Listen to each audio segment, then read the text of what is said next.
ហោផោមោឈោជើងនៅការពារព្រំដែនអូនអើយលំបាកមើលសែនមកនៅព្រំដែនឆ្ងាយពីស្រី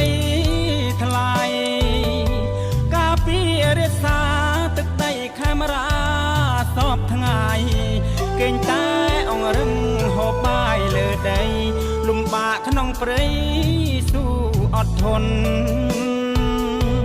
ល្បាតថ្មើរជើងសាក់រោកំភ្លើងគ្រប់តូចធំដំណើរដេកផ្លូវតាមព្រៃភ្នំកាត់ស្ទឹងតំបន់គ្រុនចាញ់ណាមុំ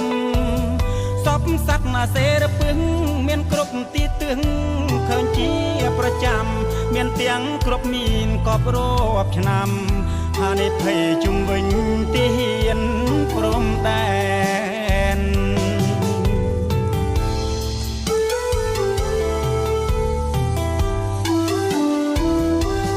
លំបាកកាយឆោមឆាយអើយបងស៊ូ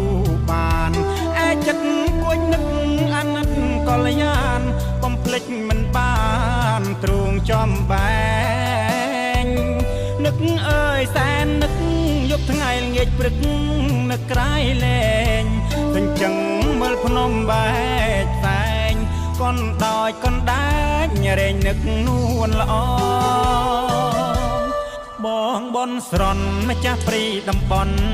ទាំងទេវតាសូមលោកតាមជួយថែរក្សាទឹកដីខេមរានិងជីវ៉ាផងពេលចប់កិច្ចការវិលតាមសន្យាជួបនួនល្អ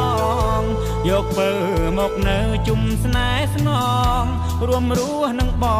ងការពារព្រំដែន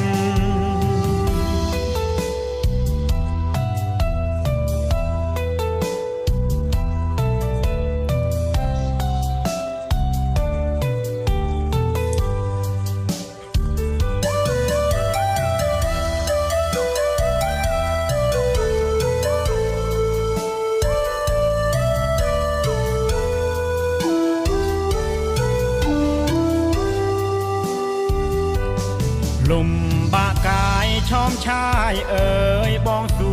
បានឯចិត្តគួចនឹកអាណិតកល្យានបំភ្លេចមិនបានទ្រូងចំបែងនឹកអើយសែននឹកយប់ថ្ងៃល្ងាចព្រឹកនឹកក្រៃលែងទញ្ចឹងមើលភ្នំបែកផ្សែងកូនដោយកូនដាច់រែងនឹកនួនល្អបងបនស្រន់ម្ចាស់ព្រីតំបន់ទាំងទេវតាសូមលោកតាមជួយថែរក្សាទឹកដីខេមរានិងជីវ៉ាផងពេលចប់កិច្ចការវិលតាមសន្យាជួបនួនល្អងយកពើមកនៅជុំស្នេហ៍ស្នងរួមរស់នឹងប